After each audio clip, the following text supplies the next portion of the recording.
morning, my dear friends. This is Amit Bhattacharya, your friend and senior, welcoming you to another online session on the poetry of Carroll and Duffy.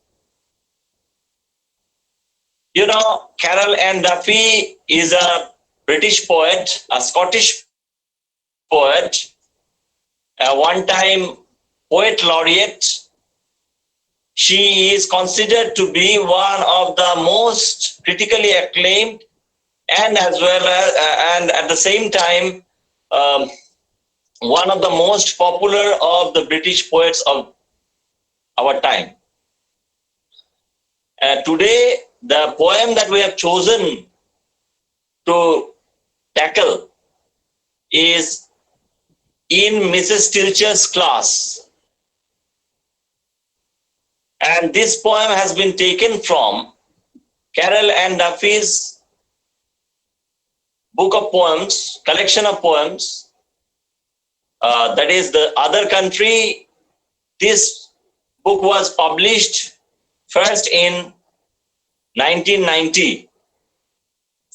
Now, we all know that The Other Country is a collection of poems that contains 44 poems. And even though there are many other issues dealt with by the poet in this particular volume of poems, why? Because this is not like a theme-based volume. For example, The World's Wife, or Raptures, or the Feminine Gospels. These are basically theme-based books of poems. However, The Other Country is not something like that. There are poems on various issues, but there is a connecting link. Just as in Selling Manhattan, it was the connecting link was the power of money and its influence on human lives. Here, you know, in The Other Country, man's negotiation with different surroundings, temporal or spatial. This has been dealt with in many of the poems of this particular volume. So we are going to read today in Mrs. Tilscher's class. Before we do that, I must tell you something about the autobiographical significance of this volume, The Other Country. You know, Carroll and Duffy's parents brought Carroll and Duffy from Scotland to England when she was just 6 years old. And there was a real Mrs. Tilscher who taught Carroll and Duffy in St. Austin's Catholic primary school, where she studied for a time being and left in 1967. By that time, she was already 11 years old. So, this poem is all about the experiences that the speaker had in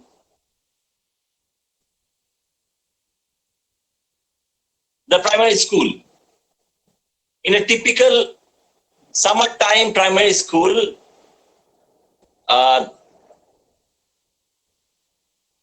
if you read the poem, let's go to the slide number 3, Madhurima.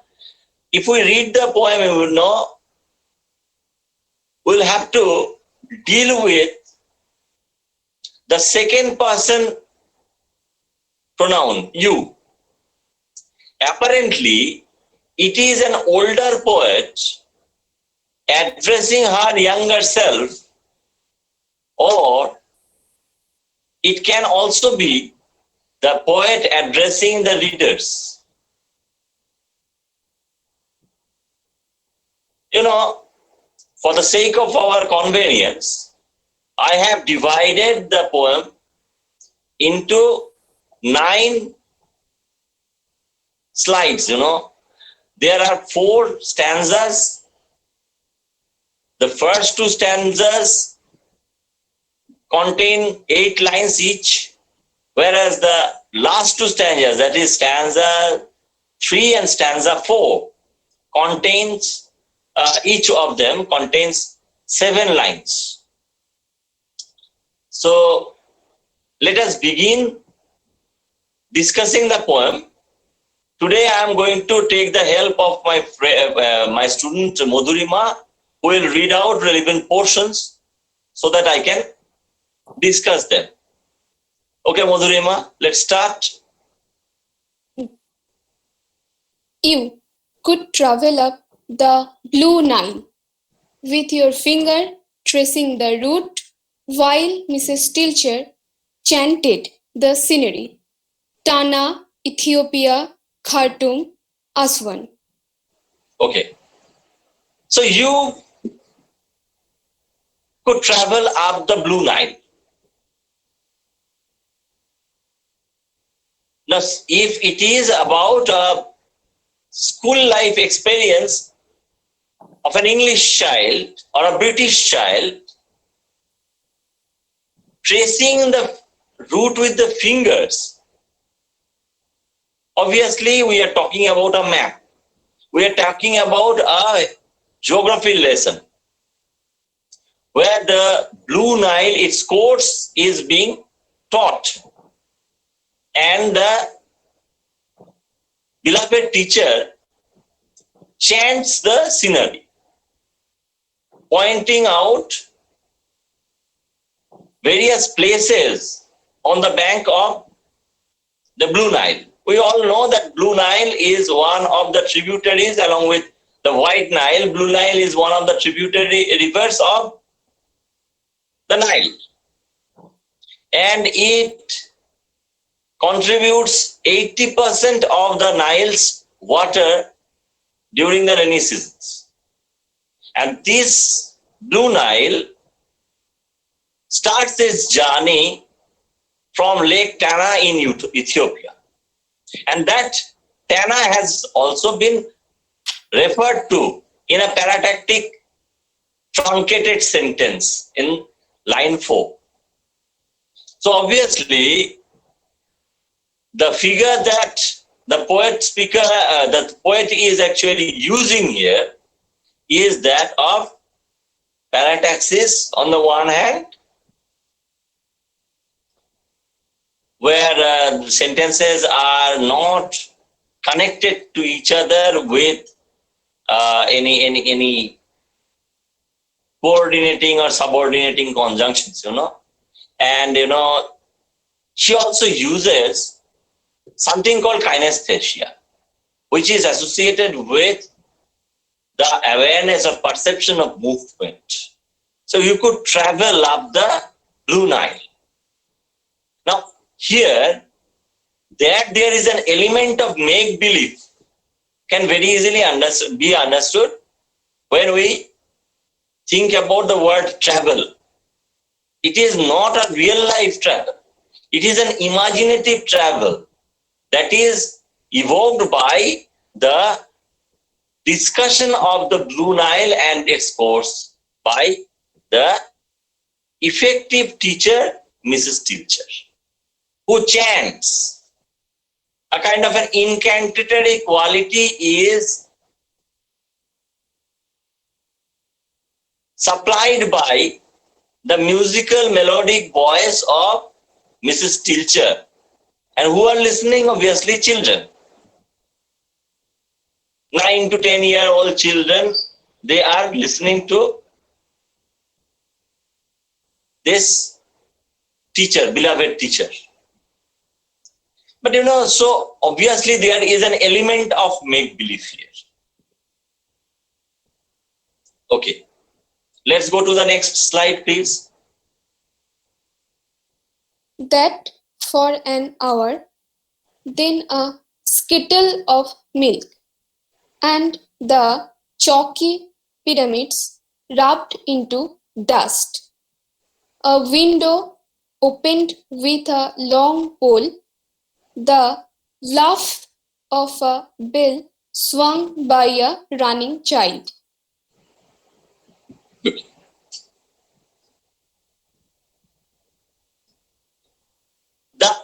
lesson is over. After 1 hour, the lesson is over, and there is a milk break.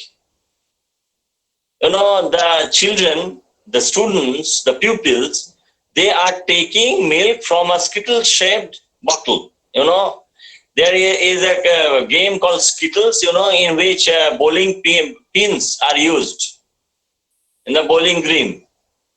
So this is about the shape of the bottle and how metaphorically this word skittle has been used to indicate or connote the word bottle is very significant, because it goes a long way in providing a playful tone to this poem. And the chalky pyramids, chalky, not permanent, they are rubbed off from the blackboard. From the blackboard, the image of the pyramid that had been drawn by this teacher, Mrs. Tilscher, is rubbed off, because there are other classes, there are other lessons. That's why.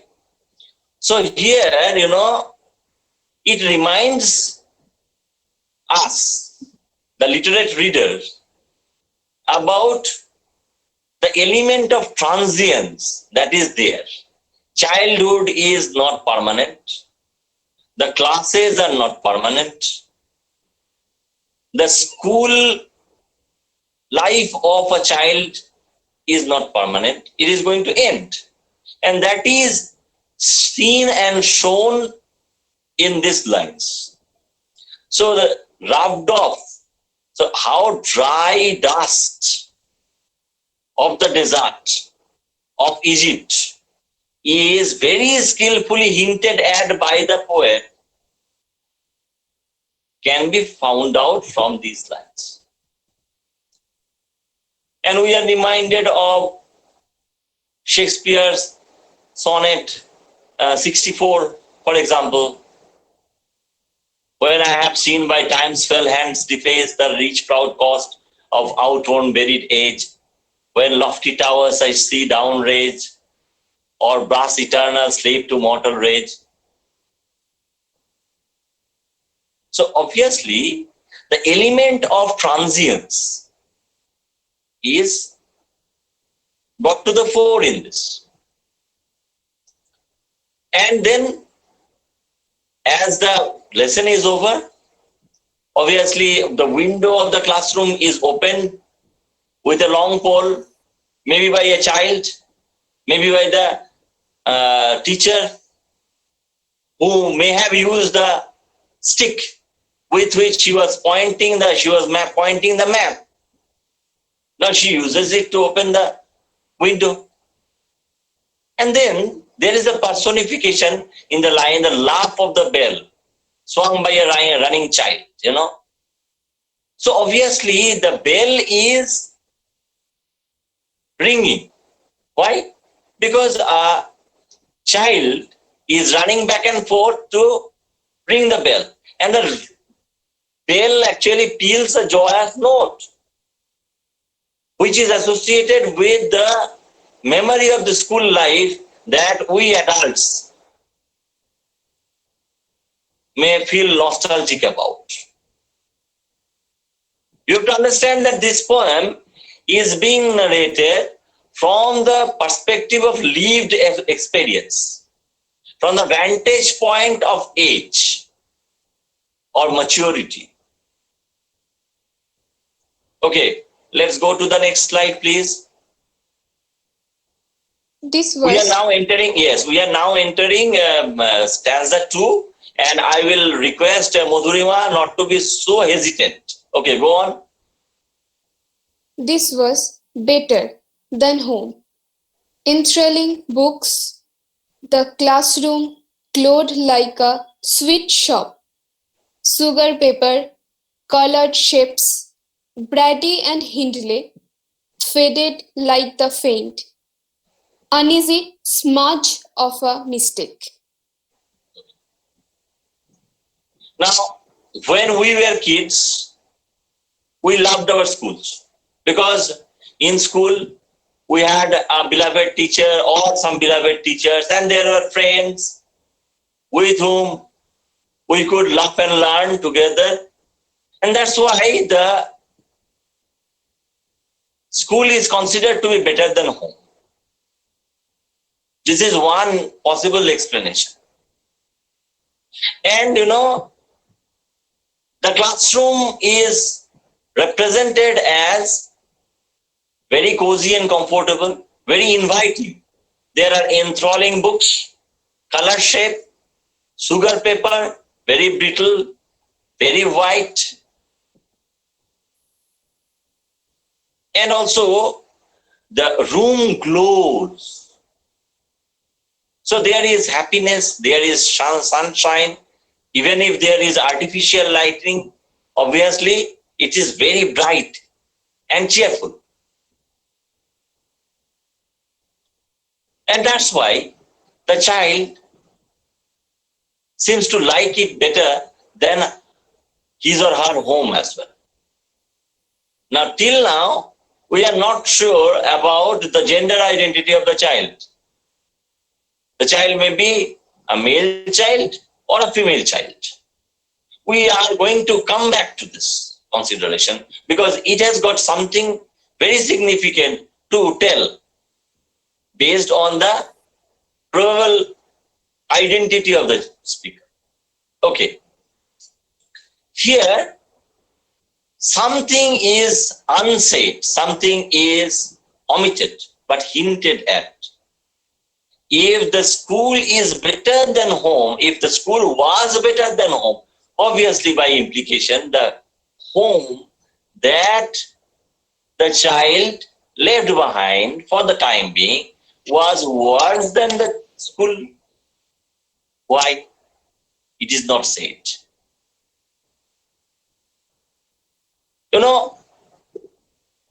There is safety, there is comfort, there is joy in the schoolroom as remembered by the now adult but then child poet speaker. Why? Why in contrast to the comfortable, secure, cocoon-like existence of the classroom, the outside world was full of threats and dangers, is referred to very skillfully by the poet when she alludes to the Moore's murder. The Moore's murders by Ian Brady and Myra Hindley. This was a very notorious case of pedophilia, abduction, and murder. These were serial killers. Brady and Hindley were serial killers. This case was from, it went on from 1963 to 1965. So at that time, our speaker was only 9 to 10 years old. And then, you see, in 1967, she left. That is the biographical evidence that we have got. Okay. Thanks to the efforts of the beloved teacher, Mrs. Tilscher, and thanks to the cozy confines of the cocoon-like classroom, even the threatening presence of both Brady and Hindley is almost forgotten by the children, the pupils. But not quite, because it remains in the form of a smudge. Even if it is wiped off, the blackboard is wiped off, the smudge remains. There is some trace of the threat.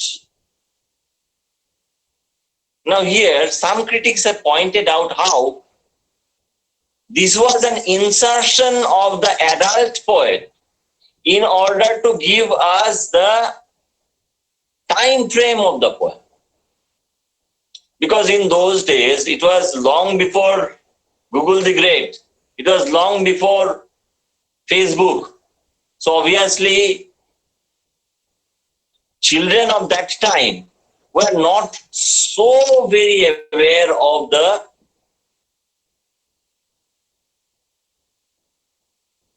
furor caused by the case of abduction and sexual assault and murder of 5 children by this infamous pair. So obviously, this is the poet's endeavor to situate the poem historically, to historicize the poem. Okay. But at the same time, there was some element of naivete which could allow children to remain blissfully impervious of what went on outside the school walls. And even if they were aware, faintly aware of this gruesome case, they could almost manage to forget that within the class. Okay, let's go to the next slide, please. Mrs. Tilscher loved you. Some mornings you found she had left a good gold star by your name. The scent of a pencil slowly, carefully shifted. A xylophone's nonsense heard from another form. Okay. This portion of the poem begins with a simple declarative. Mrs. Tilscher loved you. And how was that love manifested? This love was expressed by the simple act of putting a good gold star by the name of the speaker. It meant that the speaker was appreciated by the teacher. You see how the speaker is, throughout this poem, building up a very graphic representation, a memoryscape of the classroom. There was a tactile image. You could trace with your finger the route of the Blue Nile by touching the map. Then there was also the reference to the scent, the smell of a pencil like this being sharpened carefully and slowly. And how onomatopoeic this line is, how this is slow, careful sharpening of the pencil and the smell. We often remember that. And often, if you read Proust, you will see that sometimes sensory aspects of a memory can trigger a stream of consciousness. So obviously, there is this smell of the pencil being sharpened. And then there is also the auditory image of the off-key playing of the xylophone from another form. Because the window has been opened, the external noise can intrude upon the cozy little classroom. I hope you understand this much. Okay, let's go to the next slide, please. Now here we are entering a problematic period in the poem, poetic narrative, and also in the life of the remembering speaker. Okay, let's start. Over the Easter term, the inky tadpoles changed from commas into exclamation marks. 3 frogs hopped in the playground, freed by a dance, followed by a line of kids, jumping and croaking, away from the lunch queue. Now, you see, there is a reference to the Easter term. We are obviously talking about April. And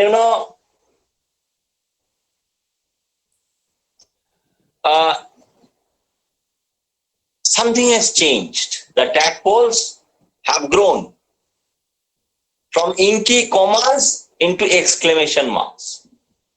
So obviously, the child rememberer has brought the tadpoles from the classroom, at least metaphorically speaking. Why?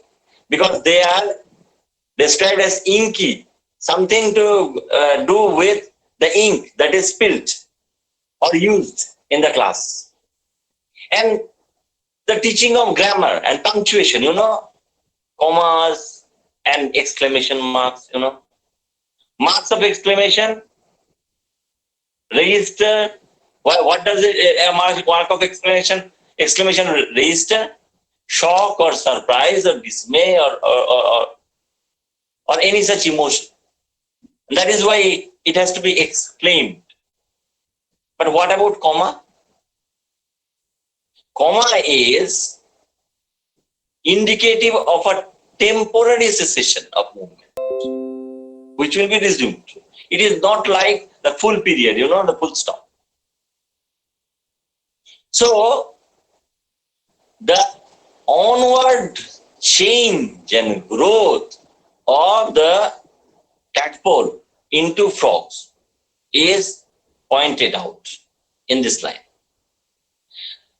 You see, even physically speaking, we can say that the shape of the tadpoles changed with growth. From the comma-like shape, they graduated into the shape of an exclamatory sign. And this is important because exclamatory sign is erect. It is straight. Okay. So there are also allusion to 3 frogs.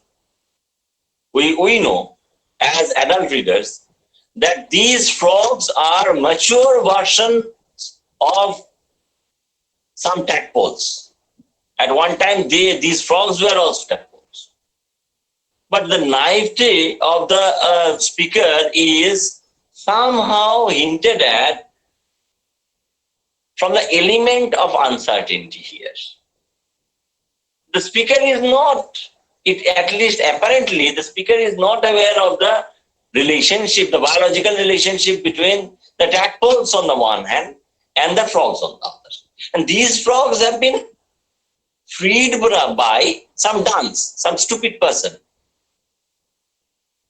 Here for the first time, we get to know about some other children of this particular class. A dunce, a stupid person, who had freed, maybe by mistake, without knowing,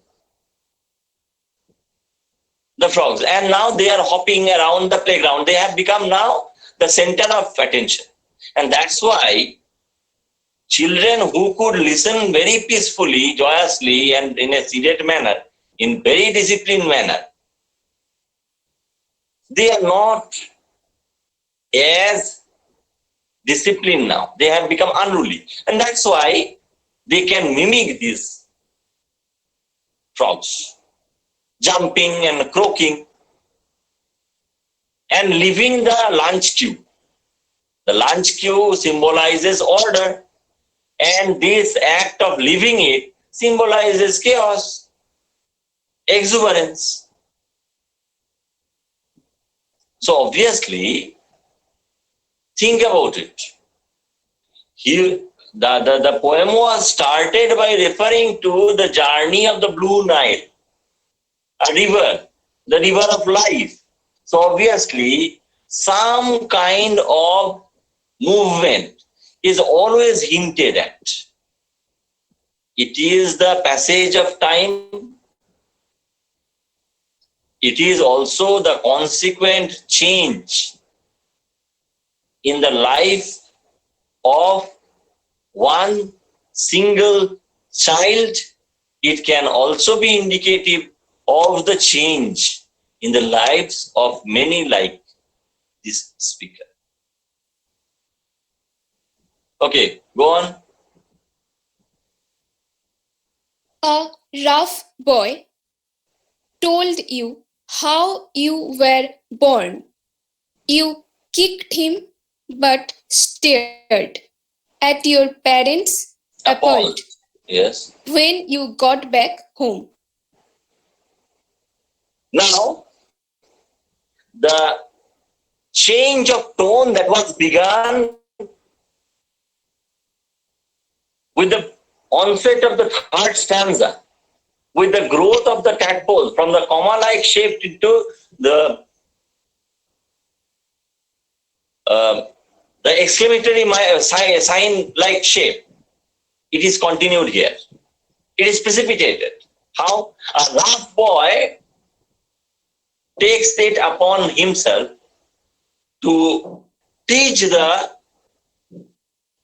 child, the speaker, about the working of sex, biology, how you were born. This bit of knowledge is something that the speaker is not ready for. But think about it. The speaker listens to it all the same. Then got offended. Now this is the curiosity. First there is the curiosity and then the moral sense. What we should hear, what we should not hear. And that's why the speaker kicks the boy. I will come back to this portion again. Okay. But you know, when the speaker got back home, obviously he or she stared at his or her parents with horror, appalled. Why horror? It can be curiosity. Why horror? Is there any threat, any danger associated with the onset of sexuality, puberty? We'll have to come back to it later on. At least, for the time being, we have to understand that it brings in a totally changed outlook on life. The innocence is shattered. The innocence is shattered, and that's why apparently the speaker, the child speaker, is alarmed, appalled, and becomes violent. Kicking the rough boy is indicative of the inner tension from which the speaker is suffering. Okay, let's go on. That feverish July, Madhurima, please hurry up a bit. That feverish July. Okay, go on. The air tasted of electricity. A tangible alarm made you always untidy, hot, fractious under the heavy, sexy sky. Okay. That this word is indicative of a temporal distance. Distance. The element of far away or long ago. In this case, long ago. Obviously, the speaker is now looking back at a younger time in his or her life. So obviously that feverish July. Now, like the tadpoles, time has also moved forward. From the Easter term, we are now into July. Why is it feverish? Because time is hurrying up, at least our perception of time. As the speaker is on the verge of puberty, obviously time is picking up pace. And that's why at one time what was a laugh of the bell is now an alarm. The passage of time, if indicated by the chiming of a clock or the ringing of a bell, now gives the alarm. Why alarm? Because it is the alarm, the uncertainty of the unknown pubescence and adolescence. Because you have to understand one thing, from childhood, we graduate into, physically speaking, puberty, and emotionally speaking, adolescence. So it is a time of great turmoil, both in body and in mind. Okay, so the speaker is made untidy, hot, and fractious, very quarrelsome. Why untidy? Untidy because the speaker is growing up. The boy or the girl is growing up. And hot. Obviously, the hormonal changes mean that the body temperature is also rising. Feverish July is making the body hot and the mind restless. So, the sky also becomes an objective correlative. It is heavy, pregnant with shower, threatening rain and storm, and sexy.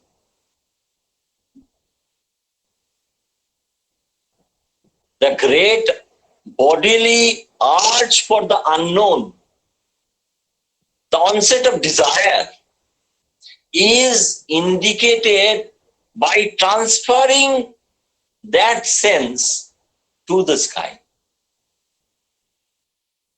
Okay, go on. The next slide, please. Slide number 10. Yes. You asked her how you were born, and Mrs. Tilscher smiled, then turned away. Okay. This can be explained in two ways. Number one, the speaker was not certain. That's why she asked the person who could give her definitive answers, because Mrs. Tilscher, the teacher, had till then given her the definitive answers. On another level, it operates as a kind of a confirmatory act. She wants to confirm what she had learned from the rough boy at one time. And that's why she asks the teacher, how you were born. But the teacher is unable or unwilling to give answer. She's a primary school teacher. she is unable to protect the child growing up from knowledge of life and the external world, of sexuality, of herself or himself. She smiles and turns away. Does it mean she is ineffectual, unable, or unwilling? We have to come back to this as well. Okay, go on. Reports were handed out. You ran through the gates, impatient to be grown, as the sky split open into a thunderstorm. Reports were handed out. The school session had ended, the stint had ended. Reports were handed out indicating what has already been achieved. The school days were at an end. Obviously, the childhood was also at an end. The gate that on one level divides the cozy confines of the school from the threatening, potentially dangerous outside world. On another level, the gate can be the means of ingress and egress. But in this case, it is one way only, from childhood into adolescence on one hand and puberty on the other. But the restless speaker is eager to grow. Even if there is danger, there is fascination as well. So there is both apprehension and excitement. And that's why she runs. She doesn't walk. She is eager to grab experience for experience's sake. But that this experience can be potentially dangerous is indicated by the sky splitting.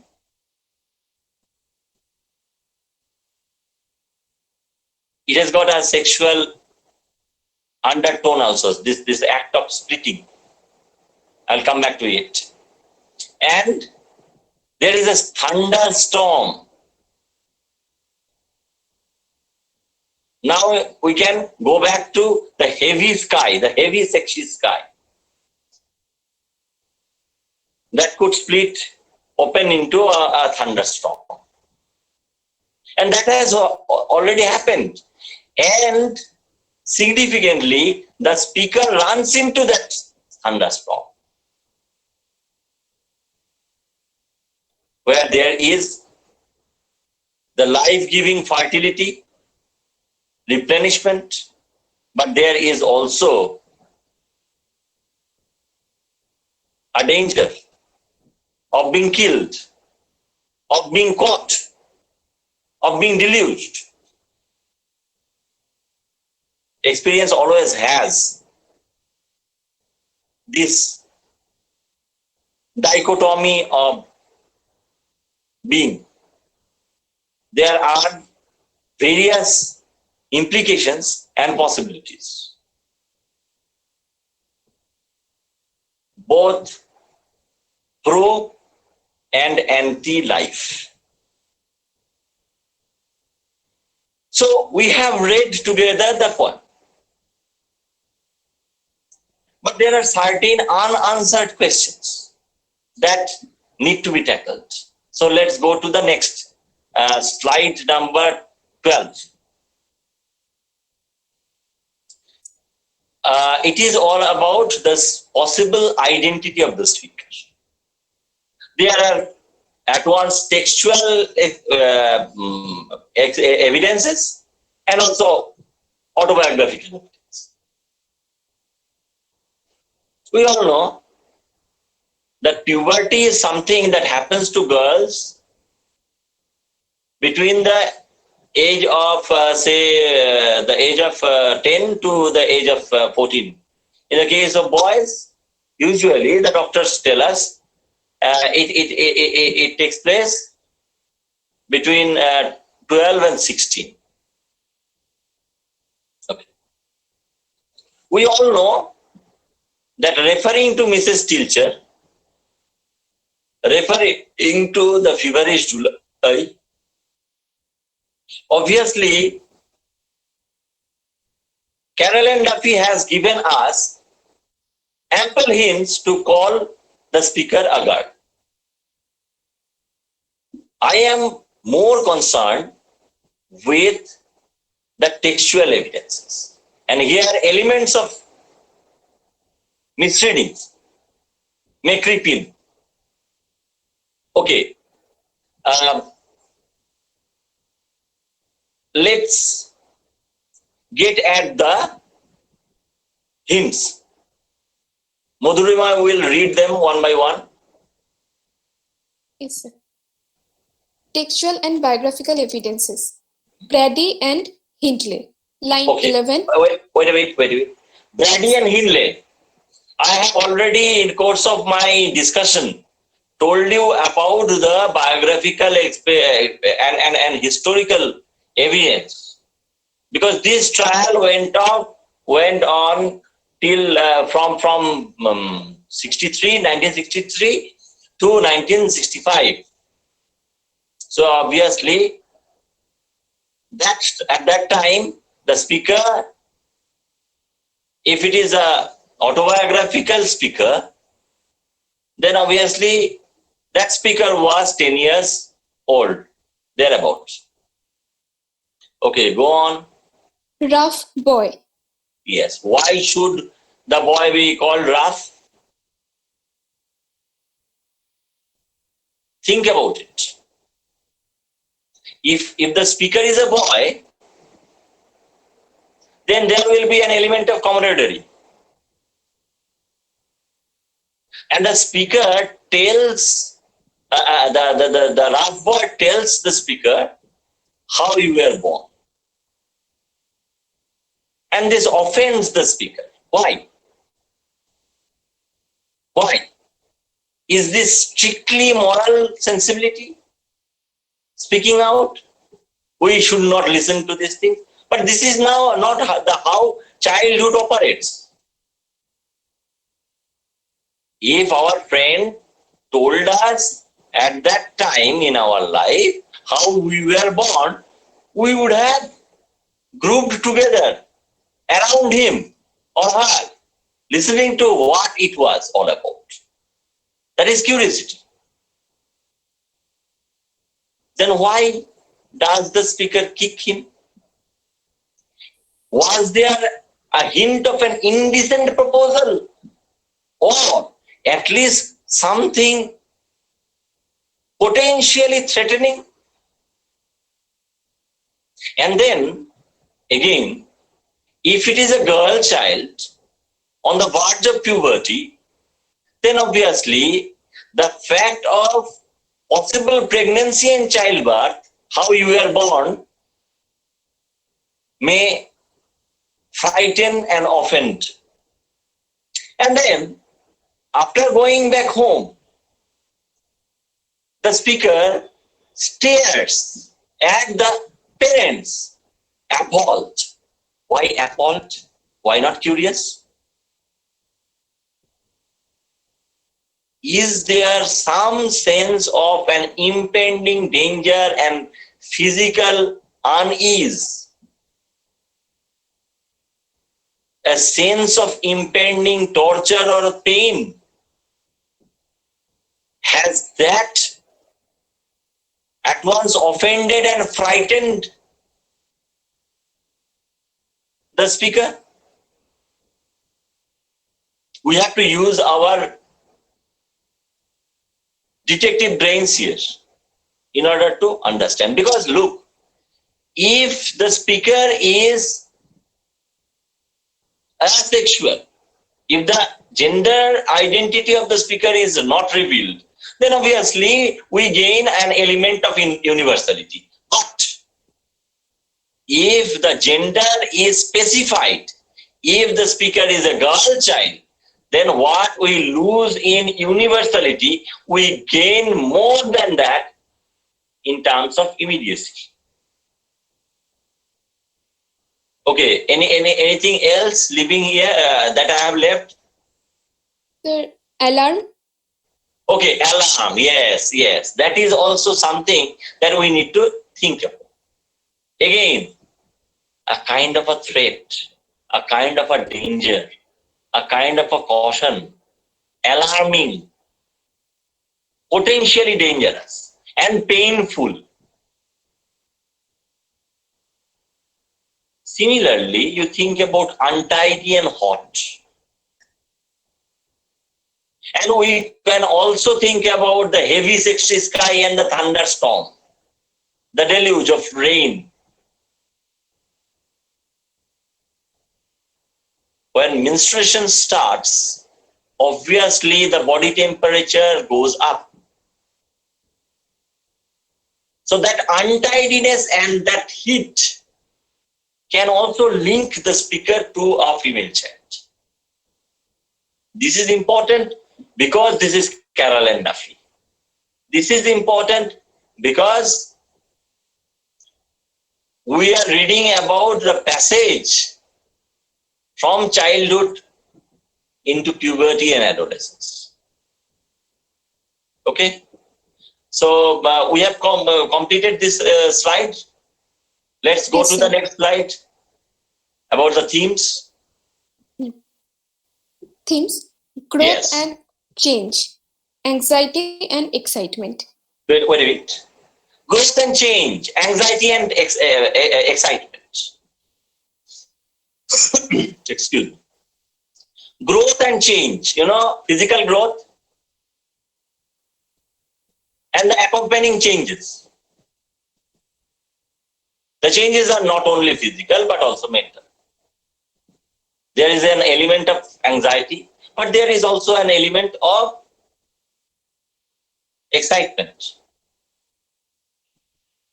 There is fear, there is also fascination. One knows that with the passage of childhood,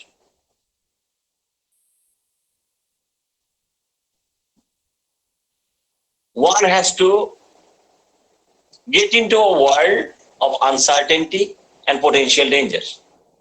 But one is still interested, still very, very eager to grow up.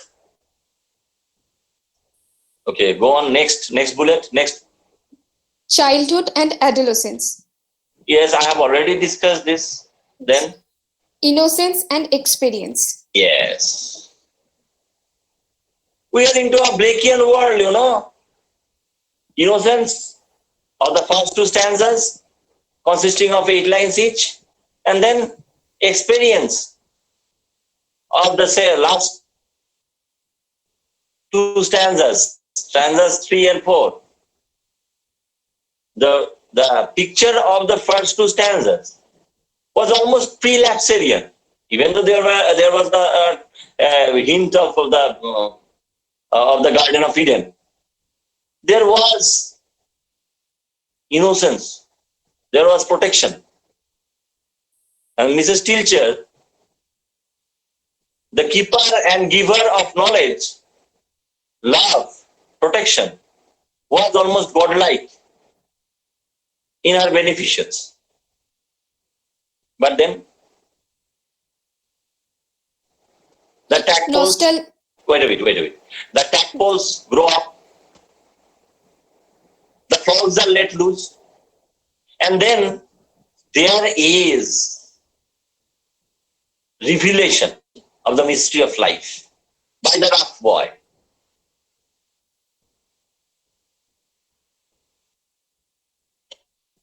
Who tells the speaker how you were born, how she was born, maybe, and gets a kick for his pains. Okay. Then there is nostalgia and apprehension. Yes, nostalgia from the perspective of a grown woman. there is also apprehension from the perspective of the child growing up. Okay, go on. Ineffectuality within bracket teacher and Yeah. transience Okay. Transience, that is the time, time of life. Yeah, time of life. That was the last point. Yes, sir. Okay. So, on the one hand, there is ineffectuality or the inability or the unwillingness of the speaker to reveal anything more, because from the fact that she was asked this question by the girl or the boy whom she had loved, whom she had tried to protect, whom she had tried to teach in her own way, when that child asks her this question, Mrs. Tilcher already knows that the child has lost her innocence or his innocence. That's why she can only smile and turn away, because she has other batches of students to coach and prepare for the onward journey of life. So far as the stylistic and poetic devices are concerned, we know that there is use of enjambment, run-on lines. There is no proper rhyme scheme or structure of the poem. Only the first two stanzas have 8 lines each, and stanzas 3 and 4 have 7 lines each.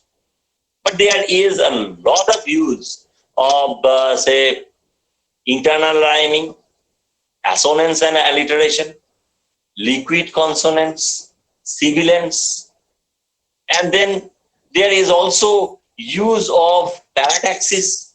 There is use of all sorts of senses: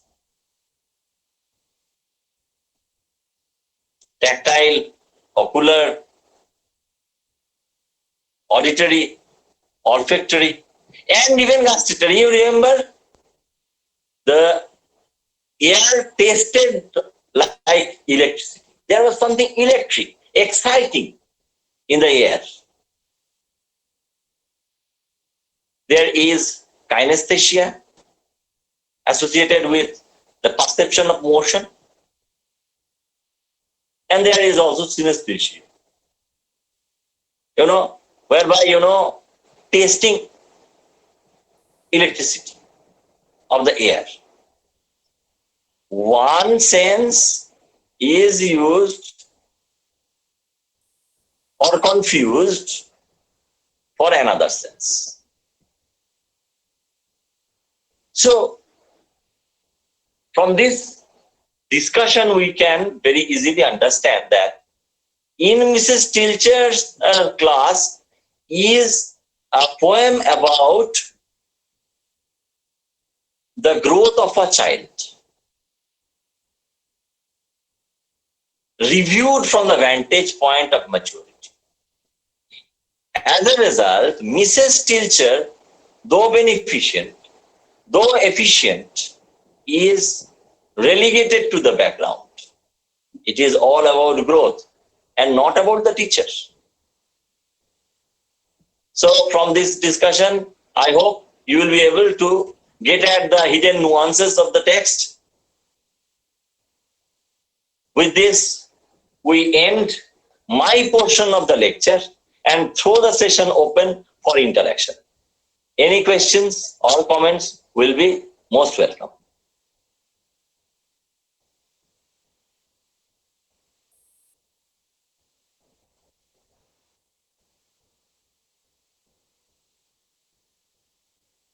Yes. Hello, sir. I'm Polas. I have some questions or doubts. Okay, please, you can say, please. sir. Go on. All right, sir. First of all, I need some words to erase my doubts. The first, I can say, the first of my doubts. Yes, That is go on. the personification of the instrument, that is xylophone. What does this denote? Denoted? Okay, xylophone. Actually, the xylophone is being played by someone. Yes. Yes. that person's identity is unknown. So what does the child hear? The sound of the xylophone? Yes or no? Yes, sir. Is the sound of the xylophone that is heard, and that matters. Are you getting my point? The Yes, person who plays this xylophone is not important. all right, sir. Okay, next. Next, Any other sir. question? Yes, sir. Next, does tadpoles, as you have said, tadpoles, does tadpoles denote typical biology class? No, that is not important, because it is about maybe from the aquarium of the class, and that setting has changed from the classroom to the playground. Yes. Are you getting my point? Yes, sir. Even though it is still the school confines, the premises, the setting has changed from the confines of the classroom, and this gradual shifting was indicated first with the opening of the window in the second stanza with the long pole. Now the speakers who have also grown with the tadpoles, they are now in the open. Getting my point? Yes, sir. Okay, next. Any other doubt? Yes, sir. Next, those words like untidy, hot, And fractious. yes, sir. Do this convey the sexual awareness? That is what I have been telling you. Yes, sir. That this untidiness, if you remember a poem like An Introduction by Kamala Das, for example. I was child and later I grew, they say, because I became tall, my limbs swelled, and a few places sprouted hair. So obviously there is from the tiny, very well proportioned physical unit, the growing up child reaching adolescence is now becoming gangly and untidy and tall and ungainly and hot, because he or she has the sexual desire, at least the advent of that sexual desire. And fractious, they become very quarrelsome because they are unsure of themselves. Children who were sweet natured, like the sweet shop of the school. At one time, the school was like the sweet shop, a candy store. Because there one could have the delicious treats that a child was entitled to. Now, however, the entire dynamics has changed. The speaker is restless and eager to get away from the cozy confines of the school. She has outgrown this school. And that's why she will be running to the gate, not to enter, but to exit. Are you getting my point? Yes, sir. Okay, any other query? Sir, Yes. I'm Aurobindo. Sir, I need one point to be clarified, sir. Yes, go on. When we come across the lines, three frogs hopped in the playground, preed by a dance, followed by a line of kids jumping, etc., etc. Are we not suggested that when an innocent person here in this poem, a child possibly, gets out of the control, gets out of the barrier or barricade of innocence, he or she is completely freed in his own will to do whatever he likes in this world, and Now, there he is uncontrolled by anything, even by his parents, themselves. Cannot Okay. handle themselves, them also. Okay. If you can share anything, sir. Okay. 3 frogs have been let loose by a dunce, a stupid person. Yes, sir. And now other children are chasing after those frogs, leaving their lunch queue, the ordered, disciplined lunch queue. They are chasing after those frogs Yes. and mimicking their movement and their sound. And that's why they are jumping and croaking. Yes? Yes. Now, Yes, sir. how exuberant they are, how unruly they have become, can very easily be understood that even the expectation of food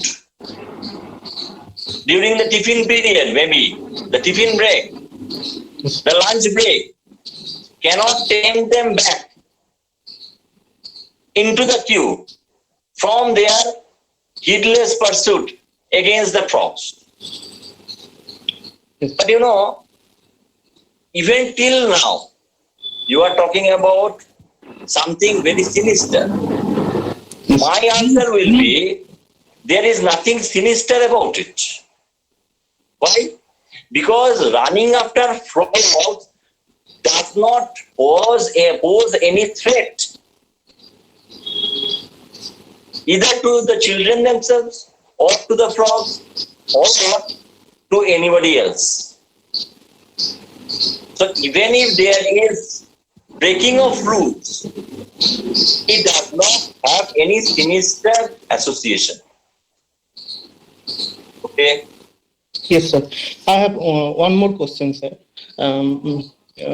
Though you have interpreted it, sir, but I need some more clarification, sir. Appalled, this particular word, when we Yes. come across to this word, sir, why does a child gets appalled by his parents, sir?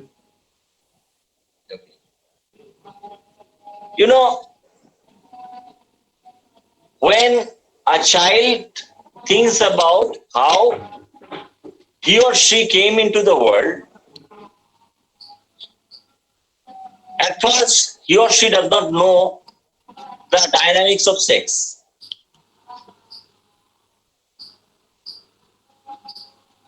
He or she imagines many things.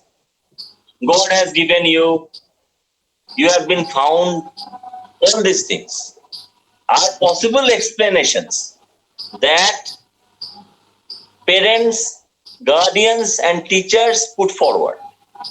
Ultimately, however, one day or another, the scale drops from our eyes, and we are.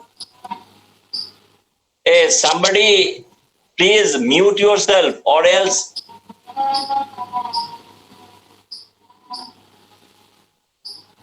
Okay, you can mute yourself now. I am giving the answer. Okay, so when ultimately the child knows about the way he or she was born, the sexual intercourse, the pregnancy and childbirth, and all the paraphernalia thereof, it is a shock, it is a surprise. And that's why it appalls, it frightens. Physical intimacy can have both exhilarating and nauseating associations in the mind of a child. So even if you are drawn towards sex at the onset of puberty, you are at the same time appalled by it, frightened by it, threatened by it. Okay, any other question? No, sir. Hello, Anybody sir? else? Yes, sir, I'm Palas, Yes. sir. So my Okay. last question, Okay. that is it not going to demonstrate by those heavy sexy sky and the thunderstorm that the heavy sexy sky metaphorically denotes the biological body of the speaker, where thunderstorm means the sexual awareness overshadowing of the adolescence or puberty? Is it Puberty. said? Now, Pollack, I will strongly recommend you to listen carefully to what is being discussed. Why? Because this is what I have been discussing till now. Listen carefully, and I think you will be able to make sense of it. See, I have already told you that from the heavy sexy sky, the heavy sky, why is it heavy? Because it is pregnant with the vapors that can unleash a thunderstorm. This thunderstorm can imply sexual activity. It can imply puberty or pubescence, in this context. It can refer to, obviously, the menstruation, the cycles being begun. And all these things are associated symbolically with the image of the heavy sexy sky, and also with the allusion to the possible thunderstorm that the speaker runs in. Okay, Yes, sir. go on. Any other question? No, sir. Sorry, sir, and thank you, sir. Okay, it's okay. Pleasure is mine. Sir, I have a question. Okay. But do you think Mrs. Teachers as a really efficient teacher? Now, the efficiency or inefficiency of the teacher can only be considered and judged from the allotted assigned duties. She is a primary school teacher. The time frame is the 1960s. So she is supposed to teach her charges based on the social assumptions and cultural expectations of her on the one hand and her charges on the other.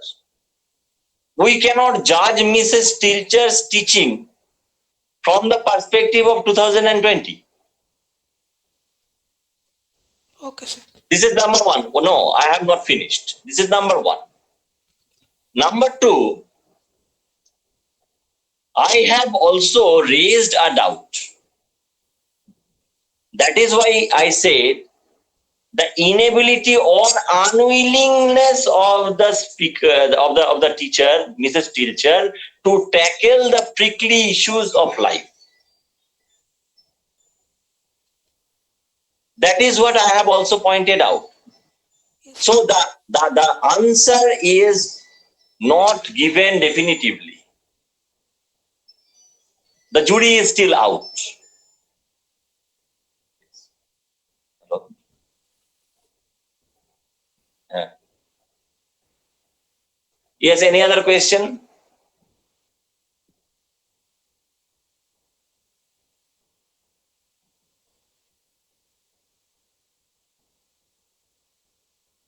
Is there any other question?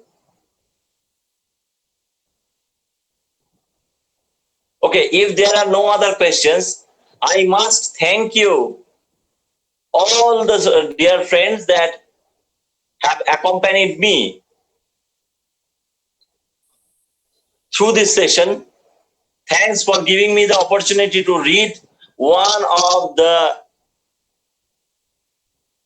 very nice poems of a very powerful poet, Carol and Duffy. Thanks for this vibrant interactive session as well. So with this, we come to the end of this session. More when we meet again, dealing with, presumably with another poem of Carol and Duffy. We have already discussed two of her poems, Warming Her Pearls and In Mrs. Tilcher's Class. So, more when we meet again soon. Thank you.